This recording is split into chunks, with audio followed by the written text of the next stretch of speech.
and the leadership, the control of the battle is not with the team captain on the field, but with the head coach on the sidelines.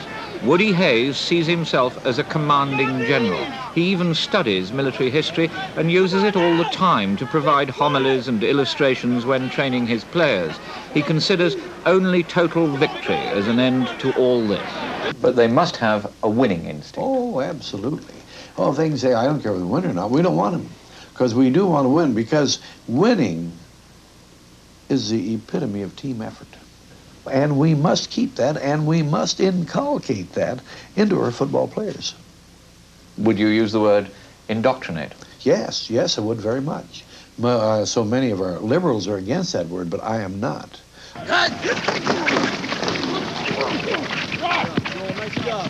Now, fellas, I cannot understand it.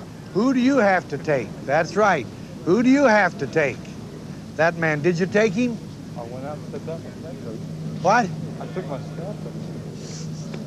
You're only a senior. I'll be a goddamn son of a bitch.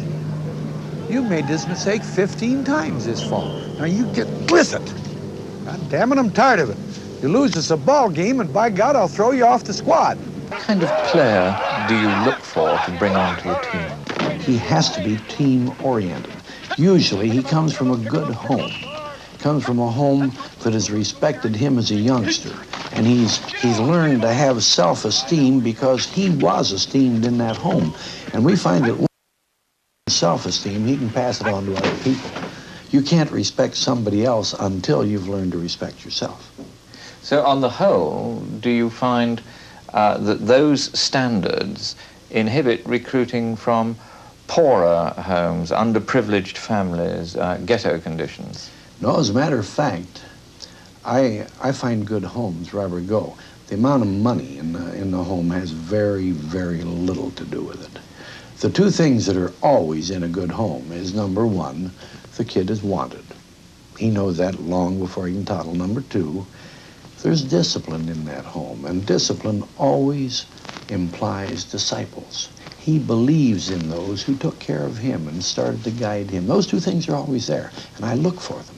Now, not often, but sometimes we ran onto this youngster from this bad home or no home at all. He didn't get to choose that home, and we must be aware of that. I'll take him and give him a double chance just for that very reason.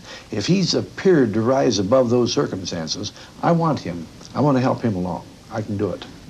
You know, the older I get, and I shouldn't say this because it'll always be misconstrued, but the older I get, the less I care about what they say. I'm sorry, I have to level with Woody Hayes, but I don't have to level with them. And as long as I feel I'm treating these youngsters right, and I'm trying honestly to help them get an education, why, I don't care much what they say, because I'll step into their classroom and do a better job there than they'll ever do on the football field. You've remained one of the less well-paid coaches in the business, although you're one of the best. Is it deliberate in order to maintain a low profile? The best or not. I've had good players. Honestly, I don't know how good a coach I am. I've never particularly cared. I think I'm a terribly lucky coach. You give me the same material as anybody else, I think I'll beat him on my luck, if nothing else. But well, frankly, the reason I've never worried about money is because I'm afraid money would spoil me. If I started to thinking about, well, now how are my investments coming in this stock or this sort of thing, or I've got to go out and make speeches here and there, first thing you know, I won't be coaching well. I get real hammy. I don't want to do that because I want to stay in coaching and feel honestly that I'm doing the best job I can do. When I can't do that, I've got to get out. Philanderer. That's a philanderer, a fellow who makes love triflingly. All right, in other words, he just about take on any gal that comes down the street. The coach is genuinely concerned as a teacher about the lack of vocabulary in high school graduates. So all the freshmen volunteer, whether they like it or not, for his own Sunday morning classes on word power. Spell it now. A-P-A-T-H-E-T-I-C. Oh, no, all right. That's a good word, all right. And it comes from another prefix. You know what A means? That's sort of a shoulder-shrugging word. Huh? Away from, away from. And Boys, I don't want you on the football field if you're going to show any signs of apathy. Apathy. Right there. And avoid it like the plague. Avoid it like the plague. It's the damnedest thing in the world, and you'll run on these guys this fall on the campus. Yeah, why get up in the world? Why play football? Yeah, you work too hard. Why do that? Yeah, come on and have a joint with me. And yeah, and hell, he'll sit there and look at his shoe for an hour. Yeah, and he's thinking great thoughts. What the hell he's going to do? You think I'm kidding you? I'm not kidding you, am I? No, you're serious. And those people are apathetic as hell, and they're going nowhere. No. No. And there are a hell of a lot of people, and they take a lot of people with them, fellas. They take a lot of people with them, because we all have a tendency to be lazy. And I don't know whether it's body chemistry or mind, or whether it's a combination. It has to be a little bit of both. We all have a tendency to ease off at times.